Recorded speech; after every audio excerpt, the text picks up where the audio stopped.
Welcome back. This is Turning Tip Tuesday and this is episode number 3. Today we're going to go over sharpening gouges. I'll show you the system I have and we'll sharpen a couple of tools. Let's get started.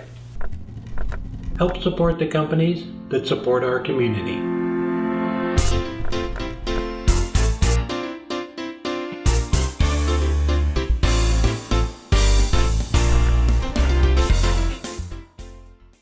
This is my sharpening setup. So I have an 8-inch slow speed grinder. You need a slow speed grinder so it doesn't heat up too much and burn the chisels. And I use the one-ways, the Wolverine system.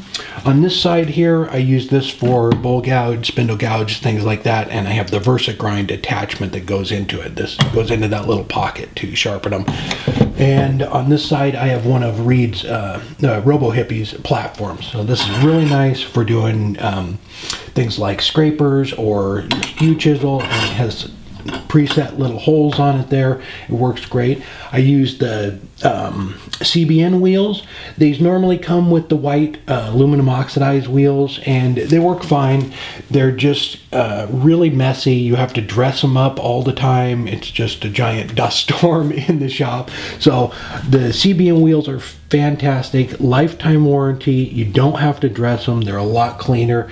They're a little more expensive, but it's a one-time shot and I would highly recommend getting some CBN wheels. And you can even sharpen regular chisels, not turning chisels, on those. So I have a little pocket down here to measure. So let me grab a chisel and I'll show you how I set everything up. And let's just do the bowl gouge first. So you put the bowl gouge into the VersaGrind. Use this little stop here. So this is 2 inches. So you run it out to the 2 inches, lock that up, and tighten down the chisel. And that is just standard, that 2-inch overhang right there. So let me show you this real quick. So when I got my chisels, I used Thompson gouges. So he also has these charts that come with it, and I think you can go on the website and download these. So it gives you the bevel angle for each tool, and each of them are a little bit different. And even as far as the bowl gouge goes, there's several different grinds on it. Just for standard bowl gouge, it's 60 degrees, but you can adjust these all a little bit. So let me grab my glasses. So there's, as far as bowl gouge goes, I know at least 3 different grinds that people use. Spindle gouge is 40 degrees, detail gouge is 40, scrapers 20, and your skew chisel is 40. So what I do is I have little marks I put on mine, so I kind of know the bowl gouge is right there and the spindle gouge is up there. So I kind of know when I'm just where to set it to get it close. But another great way to do this is take a Sharpie and run it up the chisel, just up the tip of it, just like that. So you can put it in the pocket, lock that down, and turn the grinder by hand, and then you can look at it and see that it went all the way across and took that black mark off. And you can adjust it in or out until that line is, the Sharpie is worn off there. And that's a great way. That way, when you put it in the pocket, you know it's all even and you're not grinding a different bevel on it and then have to regrind it. So another thing is too, my wheels, I can't quite remember what the grit is.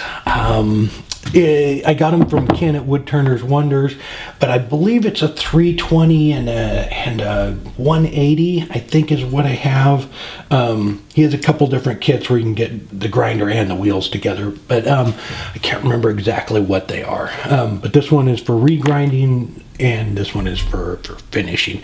So what you do on the bowl gouge is make sure everything's locked down, put it in there. I'm going to go ahead and turn it on. I'm going to come across the chisel this way. I'm going to stop about right there.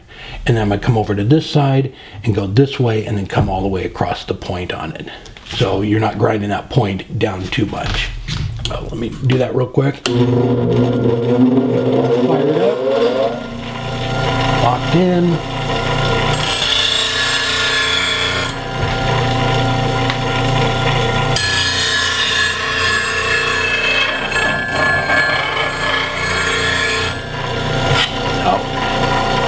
see that it went all the way around there, didn't create another bevel on it, and it's ready to go. So once you have everything set like that, it's literally just those 2 little passes right there, and you're ready to start turning again, instead of just kind of adjusting it by eye. So we can do, well, same thing with if you wanted to do a parting tool. Run that Sharpie right down it. So, and another thing is, there are people that that sharpen their chisels by hand. I am not one of them, and it takes a lot of practice, and if you're just starting out, I highly recommend getting a grinding station like this. If there's anybody out there that uses a different one and you like it, please leave it below in the comments. I'd like to let everybody know what options are out there for different ones. I've just been using this one since right after I started. So go ahead and let it stop here real quick so we know where we're at. I know it's in a little bit now. That is getting close. Now, same thing with this. Just turn the wheel by hand until you get it all the way up and down, and then that way you're not eating away a bunch of good steel on this. Now, that is really close. So same thing with this. Put it on there, flip it over. Not quite there.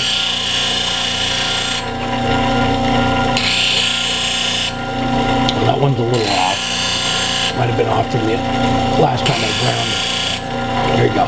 Should be able to just do that a couple of times and get that bevel on there. As far as something like a scraper, same thing.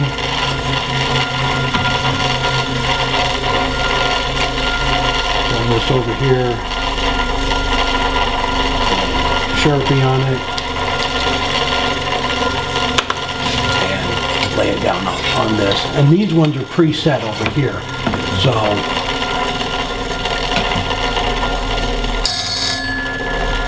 I know that it was obviously on number 9. And on this, you just lay it flat on the stand. Hang on. I think it was that one right there. Yep, that's good. So on this is to regrind it. So what I do is I'll take this one off and move it over there, but hold it down on the thing. I'm not going to grind it because I don't want to regrind it, but put it down like that and just roll it over like that. And as far as the skew chisel, same thing. You would bring it down to where you think you are and run it across there like that, and flip it over and back the other way. It's going to be somewhere down in quite that far, just like that. So, like that across there, and it will create that bevel because the wheel's curved. All right, I think that is about it. Please leave below in the comments if you use a different system. Let everybody know what else is out there that works good for you.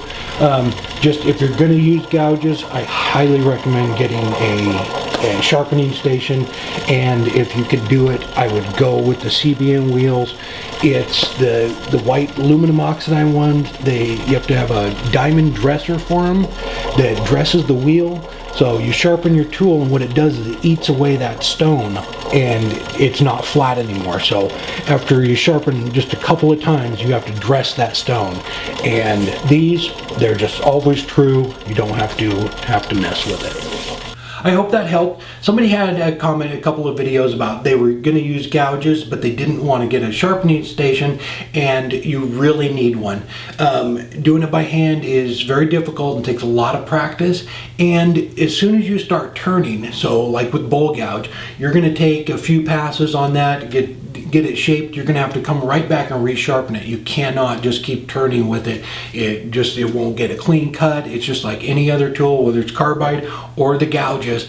If it's not sharp, you're not gonna get a clean cut. So I would definitely look into getting a sharpening station if you're gonna go with gouges. All right, hope that helps, and please leave below in the comments what system you use, or if you have any other questions that I can answer next Tuesday. All right, till next time, take care.